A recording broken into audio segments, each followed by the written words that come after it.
the service. That's it, we church folk.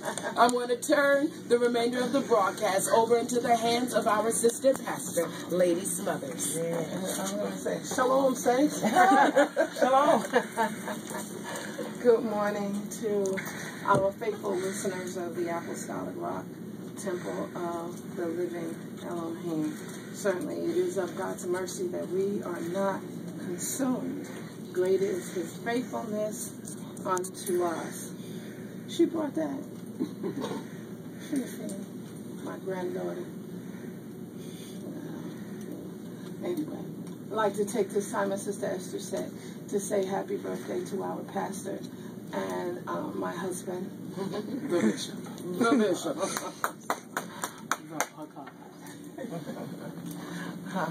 I've always said,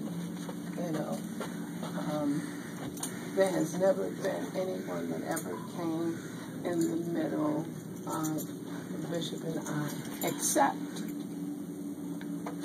the Word. And the reason why I say it came in the middle of us, because I would go to sleep and I would wake up and the Bible would be right there in the middle. And concordance and different Bibles and different spiritual, religious material, and ever since I had known him, I think he was 19 when I met him. Oh, I'm not going to say how old he is now. and ever since I met him, and we've been married, he has always studied Yahweh's Word. Always studied Yahweh's Word. There have been sometimes, even before we came to the knowledge of the truth, there have been times that he would be up and talking to different ministers and stuff, and I would be saying, oh boy, I hope he's right. I hope he got that right. And then, he would pull out something, and I'm like, wow. But then I sat back and thought, how's all that reading and studying he was doing? And another thing, we have a Fifth Sabbath fellowship, and in this fellowship, we get together with the leaders of the congregations. And when I tell you, those men in that fellowship are not dummy men. Oh my goodness.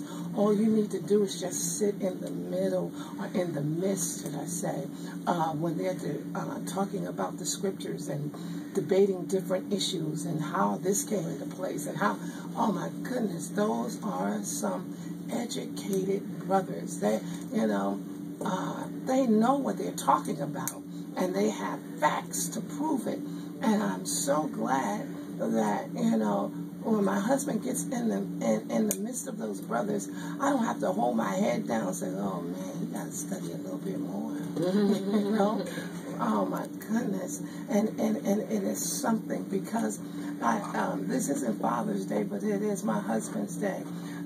Men really don't know. I don't believe men really understand how much of the head of the house that they are. They think, because a lot of men think, because of dictatorship, do it this way, put the table over here, and and when I was newly married, men wasn't into how the house looked like that. They got to help you pick out the drapes and help you do all of that. Men wasn't into that. But nowadays, men are in. They want to tell the bride what to wear in the wedding, and how to dress. I mean, they're really into it. But that's not what a man really is. He knows how to hold a family together. And if he has to work at McDonald's, all day, and then get off of there and go to Burger King in order to make ends meet for his family, he doesn't walk away from his family. He is there with his family regardless to any situation. Matter of fact, when he stands at the altar to say I do, he has already made up his mind, until death do me part, I'm going to keep this family together. That's what a real man is all about. A real man is where a woman can go and say, babe, I got a problem. I need you to help me pray. And he said, okay, not trying to get over what happened. And what she say? And you know, he all right, you know, and get down and pray. So, you know, that's what real men are all about. And we need those men. But you can't be it if you don't really know the truth. You can't be it. I guess my sister is saying, amen. My time is going a little bit. Oh, no, I was saying, amen. We need those real men. Amen. Yes, you know, we need those real men. My husband, you know, we were newly married, and we had our family, our children were young. He got laid off at General Motors. Then he went to he was a welder by trade. Then he went and found him a welding job. He didn't sit back and say, oh, well, I just may as well run out this unemployment.